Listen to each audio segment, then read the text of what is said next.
Assalamu alaikum doctors. In this video I am discussing a very recall video stations, that is infantile spasm.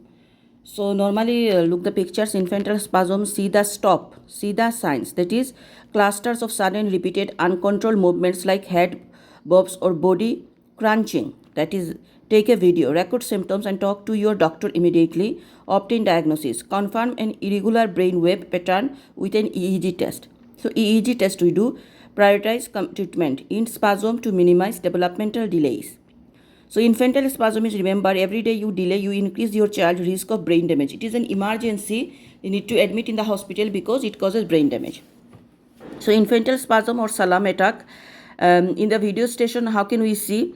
That is, I see, suppose an infant who is on home setting or hospital setting, average for age, distress, any device attached or not, we pass comment what he wear. If wearing nappy, then tell that wearing nappy. What I notice, that sudden outstretching of the upper limb with flexion of the both lower limb and bending of the trunk. So it is a case of abnormal movement. For DD, again, sudden outstretching of the upper limb with flexion of both lower limb and bending of the trunk. So it is a case of abnormal movement.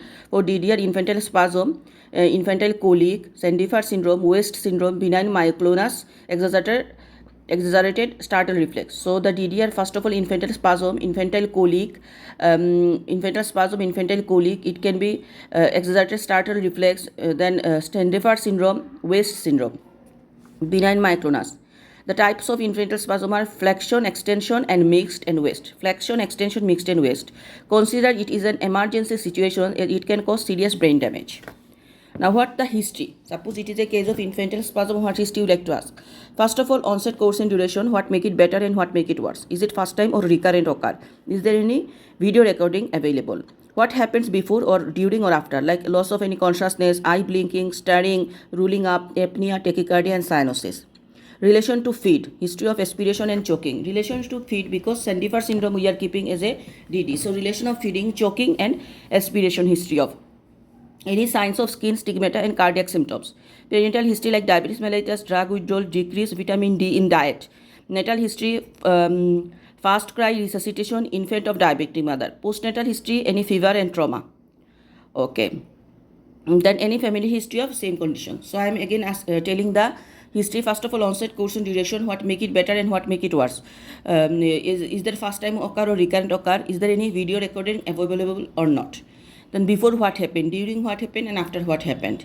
Okay, the boy after that, it's cry, ruling up, tachycardia, cyanosis, apneic, these are anything, staring, present or not. Is that this abnormal movement is related to any food, choking, feeding, these are because of Sandifer syndrome we keep DD. Then parental, natal, postnatal history. Parental history, like mother has any disease, mother has decreased vitamin D in diet, mother has withdrawal of any drug, mother has fever.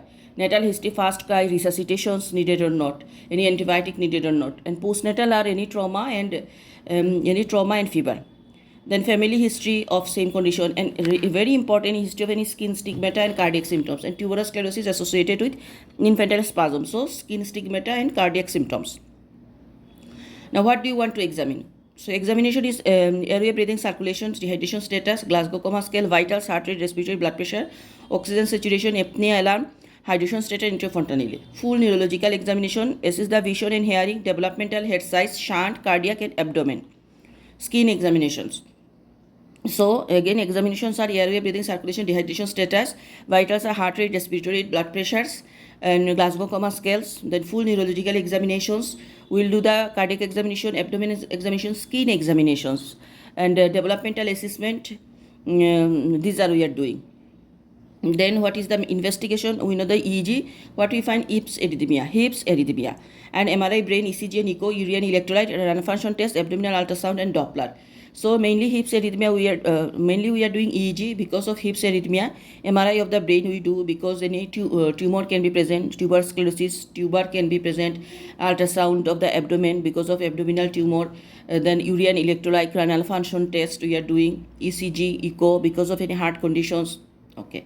So management is if tuberous sclerosis associated with infantile spasm, we give vigabatrin. Vigabatrin is side effect is visual field defect. If in West syndrome only, then we give ACTH or ACTH and steroid plus pyridoxine. So remember, if infantile spasm associated tuberous sclerosis, they give vigabatrin. If without tuberous sclerosis, we are giving ACTH plus pyridoxine, ACTH steroid plus pyridoxine. Second line is benzodiazepine, valproate, lamotrazine, pyridoxine. Okay, after 2 weeks, EEG will be done. If there is improvement, so gradual weaning from steroid. So after 2 weeks, we will be again do the EEG. If improvement, then gradually we will weaning the steroid. Multidisciplinary team in neurology, neurosurgery, ophthalmology, cardiology, and developmental pediatrician. Again, neurology, neurosurgeon, ophthalmology, cardiology, and developmental pediatrician. And causes of infantile spasms are, first of all, idiopathic can be West syndrome like hip arrhythmia, infantile spasm, and developmental regression. Prenatal cause like tuberous sclerosis and Torch syndrome, natal or birth asphyxia, postnatal meningitis, encephalitis, and head trauma. So infantile spasm, what is the cause? First of all, idiopathic cause. Then West syndrome. What is the triad of West syndrome? That is infantile spasm, hip arrhythmia, and developmental regressions. Then prenatal, any Torch infection and tuberous sclerosis.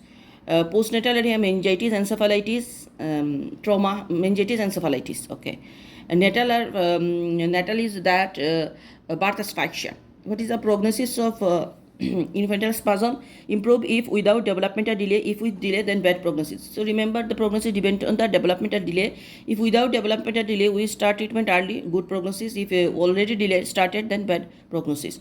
So this is infantile spasm. We find that outstretched hand. And the DDR, especially remember infantile spasm, infantile colic, Sandifer syndrome, West syndrome, benign myoclonus, exerted startle reflex, these are. And hips arrhythmia, we do the EEG hips arrhythmia, we find. Thank you.